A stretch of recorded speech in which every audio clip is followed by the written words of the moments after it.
Hello everyone, it's Clarissa with That Dumb Movie Show, and today we're in the territory of things I would love to talk about for like an hour and just dissect every minute detail, but unfortunately I'm in a bit of a rush today making this video, so I'm just gonna try and get the gist of my feelings out there and hopefully that'll be okay. So I'm sorry if these ideas are a little half-formed, because today is about Star Wars, and anyone who knows me well will know that I am a fan to the degree of browsing Wikipedia in my leisure time, to the degree that I consider this porg to be like my pet. This is the moment where just the serious critical lens kind of flies out the window and I become a tiny childlike ball of excitement, and I will always have an unconditional love for Star Wars, but I do think the last three films have particularly connected with me. I have an intense, pure affection for them. And so for me, as a Star Wars fan, I had become so used to instantly falling in love with every new Star Wars film I watched, and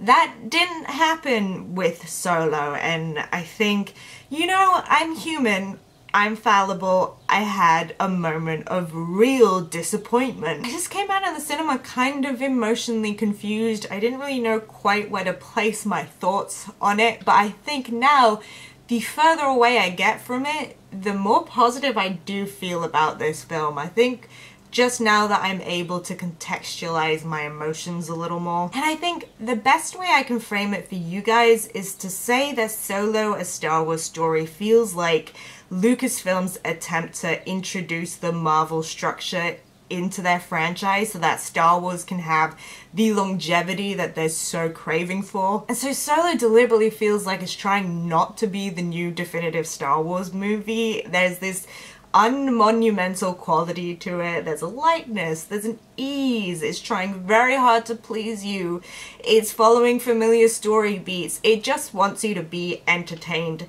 in the moment and then, okay, we can move on to the next Star Wars movie now. You know, it's kind of like the Ant-Man of the Star Wars franchise. Like, you're having a good time, great, okay, let's move on. It just doesn't have that same sense of creative ambition that I feel like the other new films have, and I don't want to ruminate on which parts of the film are still by Phil Lord and Chris Miller, who, as we know, were dropped from the project, and which parts are by Ron Howard, who came on board to replace them. So I have no idea who's responsible for which jokes, but there are some really good, funny moments in Solo, and I think they're some of the strongest moments in the entire film, because it's strong Star Warsy humor. But then also with the Ron Howard thing, I think Ron Howard's trademark as a director is kind of just to be safe and solid. That's very much what this film is. The storyline, as I'm sure you are already aware of, is a long, drawn-out heist plot, and it has a tendency a little bit to drag from location to location because it's trapped by this requirement to hit certain lore beats. It's like, okay, now we have to go over here because we gotta meet Lando. Okay, now we gotta go do the Kessel Run. Okay.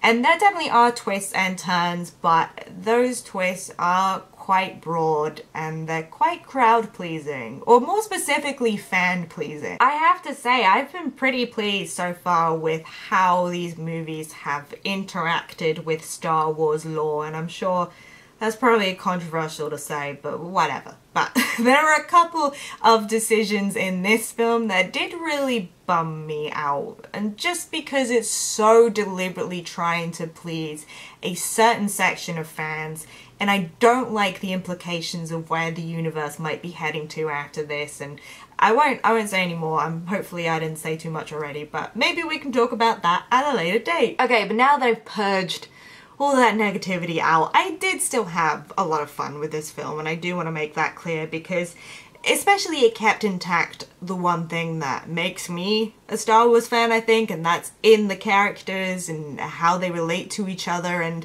bringing in Alden Ehrenreich and Donald Glover on this was, I don't know, I feel like it's kind of an ingenious move because they both did an incredible job at crafting characters they could really have ownership over while still keeping the spirit of the original versions. I think Alden Ehrenreich especially was so good at finding these little tics and mannerisms that were different from what Harrison Ford did but still felt natural to the character of Han Solo, and I mean specifically that character as he is in the movies and not in the public imagination, you know. A guy who is always grandstanding, a guy who only thinks he's cool but is not actually cool and is obsessed with constantly projecting that image. And I loved that, and I loved seeing that aspect of the character dialed back to a time in his life when he was even less secure in himself. And so I think it's that aspect of the film that's always going to bring me back to it. It's those fun, interesting, colourful characterizations that I am always about. And, you know, this film also had all the little interesting background details that I love, the little creatures. I will definitely be Wikipediaing a few of the background characters that I saw, and I fully expect there to be a 500-word biography on each of them. God bless Star Wars. Really, to have this sit between The Last Jedi and Episode 9 feels a little bit like a palate cleanser, I guess, and I don't know if this is a deliberate decision by Disney to release a Star Wars film that maybe feels a little inconsequential, and if it's still a success, then they can start shooting these babies out at the production rate that Marvel's got at the moment. Just to worry less about each film being some earth-shattering, record-breaking event piece of cinema, you know, just to start chucking them out, which is definitely not what I want. I'm sure it's not what you guys want, but I mean, come on, it's probably gonna happen, right? So, I don't know. I'm pretty happy with this one Star Wars film a year system. I'm hoping they keep that, at least. But if you've had a chance to see Solo: A Star Wars Story, I would love to know what you guys thought. You can let me know down in the comments below, or you can hit me up on Twitter. Details down in that description box. Also, don't forget to like and subscribe so we can hang out and talk about movies. I see you guys later. Bye!